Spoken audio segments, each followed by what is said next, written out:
Semoga yang subscribe dimudahkan jalannya menuju surga di hari akhir nanti. Dan yang like komen diberikan rezeki melimpah dari arah tak terduga. Suatu hari, saat kota Madinah sedang dalam suasana aman dan tenang, terlihat dari tepat ketinggian di pinggir kota, debu tebal yang mengepul ke udara. Debu itu semakin meninggi, bergumpal-gumpal hingga hampir menutupi angkasa. Angin yang bertiup menyebabkan gumpalan debu dari butiran pasir Sahara yang lembut dan terbang menghampiri pintu-pintu rumah di Madinah dan berhembus dengan kuatnya di jalan-jalan. Orang-orang menyangka ada badai yang menyapu dan menerbangkan pasir, tetapi kemudian dari balik tirai debu itu mereka mendengar terbesit kabar tentang kedatangan kafilah besar yang panjang. Tak lama kemudian 700 kendaraan yang syarat dengan muatannya memenuhi jalan-jalan dan mengguncang Madinah. Orang-orang saling memanggil dan mengajak sesamanya untuk menyaksikan keramaian ini serta turut bergembira atas kedatangan harta dan rezeki yang dibawa kafilah itu.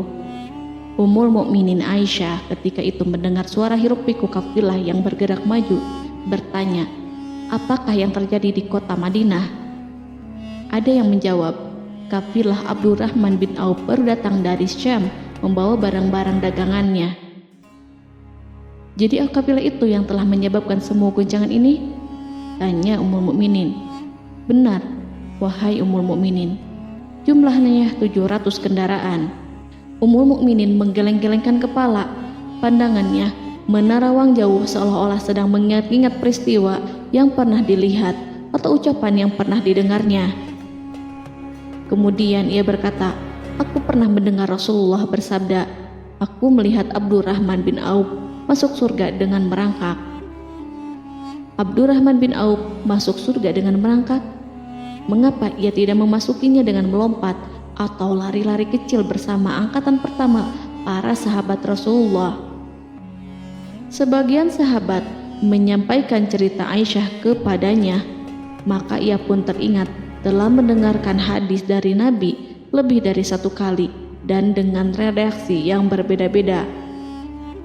Sebelum tali-tali pengikat perniagaannya dilepas, Abdurrahman melangkahkan kakinya ke rumah Aisyah lalu berkata kepadanya, "Engkau telah mengingatkanku suatu hadis yang tidak pernah kulupakan, maka saksikanlah bahwa kafilah ini dengan semua muatannya beserta kendaraan dan perlengkapannya aku persembahkan di jalan Allah." Seluruh muatan 700 kendaraan itu dibagi-bagikan sebagai perbuatan baik yang agung. Peristiwa yang satu ini saja sudah cukup untuk mengukir sebuah gambaran yang sempurna tentang kehidupan sahabat Rasulullah Abdurrahman bin Auf. Dialah saudagar sukses yang lebih sukses daripada kesuksesan yang pernah ada. Dia merupakan orang kaya dengan kekayaan yang melimpah ruah. Dia adalah seorang mukmin yang bijaksana yang tidak ingin bagian dari keuntungan agamanya hilang begitu saja dan tidak sudi kekayaannya membuat dirinya tertinggal dari kafilah iman dan pahala surga. Untuk itu, ia mendermakan harta kekayaannya dengan kemurahan hati dan kesadaran nurani. Sebelum saya melanjutkan kisahnya, dimohon kepada pemirsa untuk menonton video ini sampai selesai, serta mohon dukung channel ini supaya semakin berkembang dengan cara like serta berikan komen positifnya. Semoga dukungan pemirsa menjadi pahala dan dimudahkan segala urusan pemirsa di dunia dan akhirat. Bismillahirrohmanirrohim. Abdurrahman bin Auf adalah seorang dari 8 orang yang lebih awal masuk Islam. Abu Bakar datang kepadanya menyampaikan Islam, termasuk kepada Utsman bin Affan. Abdurrahman bin Auf telah memasuki Islam pada permulaan dakwah, yakni sebelum Rasulullah memasuki Darul Arqam dan menjadikannya sebagai tempat pertemuan dengan para sahabatnya yang beriman. Tidak ada persoalan yang tertutup bagi mereka dan tiada keraguan yang menjadi penghalang. Bahkan mereka segera bersama Abu Bakar As-Siddiq menemui Rasulullah untuk menyatakan baiat dan memikul bendera Islam. Sejak menganut Islam sampai berpulang ke rahmatullah dalam usia 75 tahun, ia selalu menjadi teladan yang cemerlang sebagai seorang mukmin yang besar.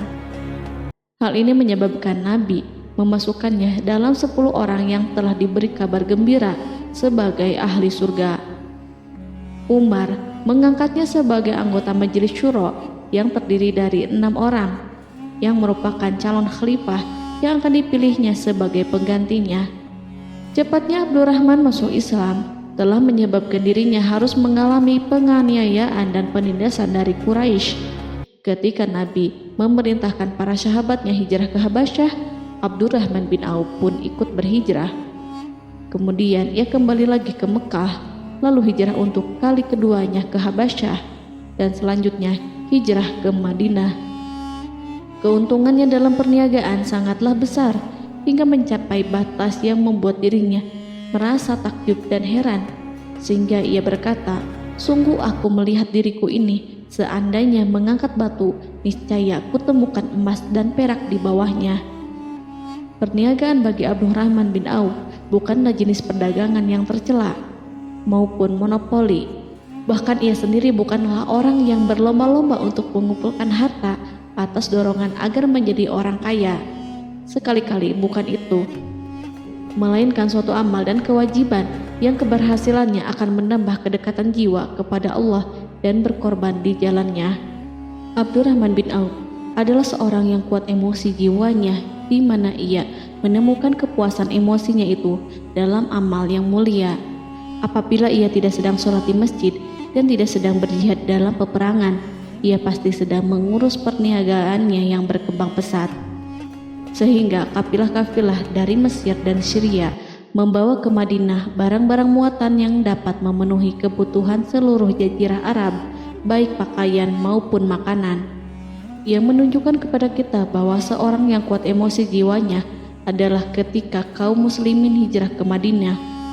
Rasulullah pada waktu itu menerapkan aturan untuk mempersaudarakan 2 orang sahabat, salah seorang dari muhajirin warga Mekah dan yang lainnya dari Ansor penduduk Madinah. Persaudaraan ini berjalan dengan sempurna hingga membuat hati terpesona. Orang-orang Ansor yang merupakan penduduk asli Madinah membagi seluruh kekayaan miliknya menjadi 2 dengan saudaranya dari kalangan muhajirin. Bahkan istri pun direlakannya. Ketika itu Rasulullah mempersaudarakan antara Abdurrahman bin Auf dengan Sa'ad bin Rabi. Sa'ad bin Rabi berkata kepada Abdurrahman, "Saudaraku, aku adalah penduduk Madinah yang paling banyak harta. Silahkan pilih separuh hartaku dan ambillah. Aku juga mempunyai 2 istri. Perhatikanlah yang lebih menarik hatimu, dan aku akan menceraikannya sehingga engkau dapat memperistri dirinya." Abdurrahman bin Auf pun menjawab, "Semoga Allah memberkahi dirimu dalam istri dan hartamu. Tunjukkanlah kepadaku letak pasar." Abdurrahman pergi ke pasar. Ia berjual beli di sana dan mendapatkan keuntungan. Kehidupan Abdurrahman bin Auf di Madinah, baik semasa Rasulullah maupun sepeninggalnya beliau, selalu ditunaikannya dengan sempurna untuk memenuhi hak agama dan beramal di dunia. Perniagaannya sukses dan menguntungkan. Seperti diungkapkannya sendiri bahwa seandainya ia mengangkat batu dari tempatnya, pasti ia akan mendapatkan emas dan perak di bawahnya. Salah satu faktor yang membuat perniagaannya berhasil dan mendapatkan berkah adalah karena ia sangat selektif untuk berniaga yang halal dan benar-benar menjauhkan diri dari segala bentuk jual beli yang haram, bahkan yang syubhat sekalipun. Selain itu, faktor yang menambah kejayaan dan keberkahannya adalah labanya yang bukan untuk Abdurrahman sendiri, melainkan di dalamnya terdapat bagian Allah yang ia penuhi dengan baik. Ia menggunakan hartanya untuk memperkokoh hubungan kekeluargaan dan mengeratkan tali persaudaraan, serta menyediakan perlengkapan yang diperlukan untuk tentara Islam. Bila total perniagaan dan kekayaan yang lainnya ditambahkan keuntungan yang diperolehnya dihitung, Jumlah kekayaan Abdurrahman bin Auf itu dapat diperkirakan dengan memperhatikan jumlah yang dibelanjakannya di jalan Allah. Suatu hari, ia mendengar Rasulullah bersabda, "Wahai Ibnu Auf, engkau termasuk golongan orang kaya dan engkau akan masuk surga dengan merangkak. Karena itu, pinjamkanlah kekayaan itu kepada Allah agar Dia mempermudah langkahmu." Sejak ia mendengar nasihat Rasulullah ini dan menyediakan bagi Allah pinjaman yang baik, Allah justru semakin melipat gandakan kekayaannya hingga berlimpah ruah. Suatu hari, ia menjual tanah seharga 40.000 dinar. Kemudian uang itu dibagi-bagikan semuanya untuk keluarganya dari Bani Zuhrah, untuk para istri Nabi, dan untuk kaum muslimin yang miskin. Pada kesempatan lain, ia menyerahkan 500 ekor kuda untuk perlengkapan tentara Islam. Pada hari yang lain, ia menyerahkan 1.500 kendaraan unta. Menjelang wafat, ia mewasiatkan 50.000 dinar untuk diinfakkan di jalan Allah. Ia juga berwasiat bagi setiap orang yang ikut perang Badar dan masih hidup, masing-masing mendapatkan 400 dinar. Hingga Utsman bin Affan juga mengambil bagian dari wasiat itu, meskipun termasuk orang yang kaya. Ia berkata, harta Abdurrahman bin Auf halal lagi bersih, dan memakan harta itu membawa keselamatan dan keberkahan. Ibnu Auf adalah seorang yang mengendalikan hartanya, bukan dikendalikan oleh hartanya. Sebagai buktinya, ia tidak mau celaka dengan mengumpulkan dan tidak menyimpannya. Bahkan ia mengumpulkannya dengan tetap merendahkan hati dan dari jalan yang halal. Kemudian harta itu tidak dinikmati untuk kepentingannya sendiri, melainkan untuk dinikmati bersama keluarga, kerabat, rekan-rekan, dan masyarakat seluruhnya. Karena begitu luas pemberian serta bantuannya, ada yang mengatakan seluruh penduduk Madinah berserikat dengan Abdurrahman bin Auf pada hartanya. Sepertiga dipinjamkannya kepada mereka, sepertiga lagi dipergunakannya untuk membayar hutang-hutang mereka, dan sepertiga sisanya dibagi-bagikan kepada mereka. Harta kekayaan ini tidak akan pernah membuat kelegaan dan kesenangan pada dirinya selama ia belum menemukan jalan untuk membela agama dan membantu rekan-rekannya. Adapun untuk selain itu, ia selalu merasa khawatir terhadap kekayaannya. Pada suatu hari, dihidangkan kepadanya makanan untuk berbuka karena waktu itu sedang berpuasa. Ketika pandangannya tertuju pada hidangan tersebut, selera makannya pun bangkit. Namun, ia justru menangis sambil berkata, "Mus'hab bin Umair telah gugur sebagai syahid, dan ia jauh lebih baik daripada aku. Ia hanya mendapat kafan sehelai kain yang jika ditutupkan ke kepalanya, maka kelihatan kakinya, dan jika ditutupkan ke kedua kakinya, terbukalah kepalanya. Demikian pula Hamzah yang jauh lebih baik daripada aku. Ia pun gugur sebagai syahid, dan saat akan dikuburkan hanya mendapatkan sehelai selendang. Dunia ini telah dihamparkan kepada kami seluas-luasnya, dan hasil sebanyak-banyaknya telah diberikan kepada kami. Sungguh kami khawatir bila pahala kebaikan kami telah disegerakan balasannya di dunia." Pada peristiwa lain, sebagian sahabat berkumpul bersamanya menghadapi jamuan makan di rumahnya. Tak lama setelah makanan diletakkan di hadapan mereka, Abdurrahman menangis sehingga rekan-rekannya bertanya, "Apa yang membuatmu menangis, wahai Abu Muhammad?" Ia pun menjawab, "Rasulullah telah wafat, dan semasa hidup beliau beserta keluarganya tidak pernah merasakan kenyang makan roti gandum. Apa harapan kita apabila dipanjangkan usia, tetapi tidak menambah kebaikan bagi kita?" Demikianlah, kekayaan yang melimpah itu sedikit pun tidak membangkitkan kesombongan dan takabur dalam dirinya.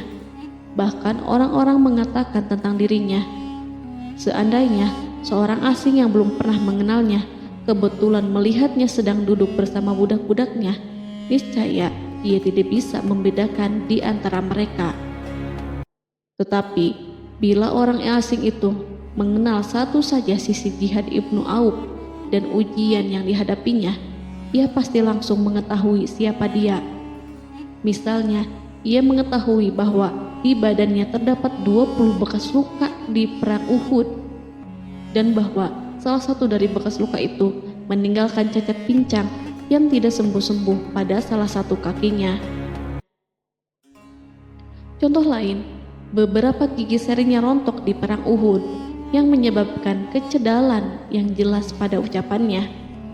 Saat orang asing itu tahu salah satu sisi ini, ia pasti menyadari bahwa laki-laki yang berperawakan tinggi dengan wajah berseri, kulit halus, pincang, cedal sebagai tanda jasa dari perang Uhud, itulah orang yang bernama Abdurrahman bin Auf. Semoga Allah ridho kepadanya. Kita sudah terbiasa memperhatikan tabiat manusia, bahwa harta kekayaan itu biasanya menyebabkan seseorang suka berkuasa. Artinya, orang-orang kaya selalu gandrung untuk memiliki pengaruh guna melindungi kekayaan mereka dan melipat gandakan pengaruh itu. Selain untuk memuaskan nafsu demi kebanggaan dan kepuasan pribadi, semua ini merupakan sifat yang biasa dibangkitkan oleh kekayaan. Tetapi bila kita melihat Abdurrahman bin Auf dengan segala kekayaannya yang melimpah, menemukan manusia ajaib yang sanggup menguasai watak dasar manusia dalam bidang ini dan melangkahinya ke puncak ketinggian yang istimewa. Peristiwa itu terjadi ketika Umar bin Khattab hendak berpisah dengan rohnya yang suci dan memilih 6 orang di antara mereka, para sahabat Rasulullah, agar memilih salah seorang di antara mereka untuk menjadi khalifah yang baru. Pada waktu itu, semua jari menunjuk kepada Ibnu Auf. Bahkan sebagian sahabat telah menegaskan bahwa dialah yang berhak menjadi khalifah di antara 6 orang itu. Namun, ia menjawab, "Demi Allah, seandainya diambilkan pisau lalu ditaruh ke atas leherku, kemudian kalian menusukkannya sampai tembus, itu lebih baik aku sukai daripada menerima jabatan tersebut."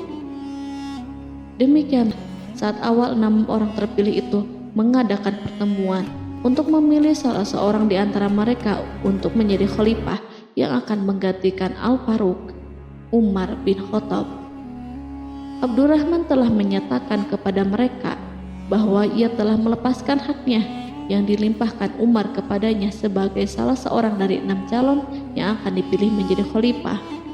Dengan demikian, kewajiban mereka untuk melakukan pemilihan itu terbatas di antara mereka yang berlima saja.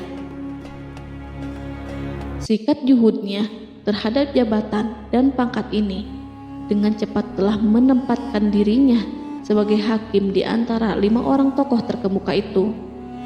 Mereka menerima dengan senang hati agar Abdurrahman bin Auf menetapkan pilihan kepada khalifah itu terhadap salah seorang di antara mereka berlima. Ali mengatakan, "Aku pernah mendengar Rasulullah menyifatimu bahwa engkau adalah orang yang dipercaya oleh penduduk langit dan dipercaya pula oleh penduduk bumi." Ibnu Auf akhirnya memilih Utsman bin Affan untuk jabatan khalifah dan lainnya pun menyetujui pilihannya. Itulah hakikat seorang laki-laki yang kaya raya dalam Islam. Apakah Anda telah memperhatikan bagaimana Islam telah mengangkat dirinya jauh di atas kekayaan dengan segala godaan dan penyesatannya itu, dan bagaimana ia menempa kepribadiannya dengan sebaik-baiknya? Pada tahun 32 Hijriah, tubuhnya berpisah dengan roh.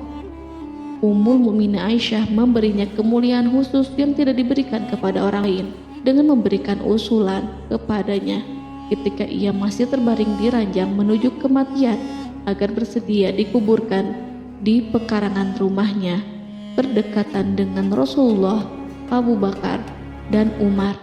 Namun ia memang seorang muslim yang telah dididik Islam dengan sebaik-baiknya, sehingga merasa malu bila dirinya diangkat dan disandingkan dalam kedudukan tersebut. Selain itu, ia telah membuat janji dan ikrar yang kuat dengan Utsman bin Maz'un, yakni jika salah seorang di antara mereka meninggal sesudah yang lain, hendaklah ia dikuburkan di dekat sahabatnya itu.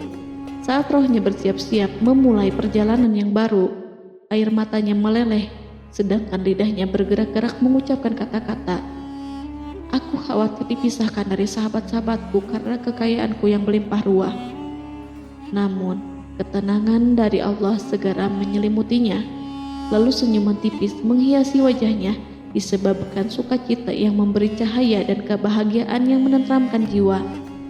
Ia memasang telinganya untuk menangkap sesuatu, seolah-olah ada suara yang lembut merdu yang datang mendekat. Ia sedang mengenang kebenaran sabda Rasulullah yang pernah beliau ucapkan, Abdurrahman bin Auf di dalam surga. Ia barangkali juga sedang mendengarkan janji Allah dalam kitabnya. Orang yang menginfakkan hartanya di jalan Allah, kemudian tidak mengiringi apa yang diinfakkan itu dengan menyebut-nyebut dan menyakiti perasaan penerima, maka memperoleh pahala di sisi Rabb mereka. Tidak ada rasa takut pada mereka dan mereka tidak bersedih hati. Quran Surat Al-Baqarah ayat 262.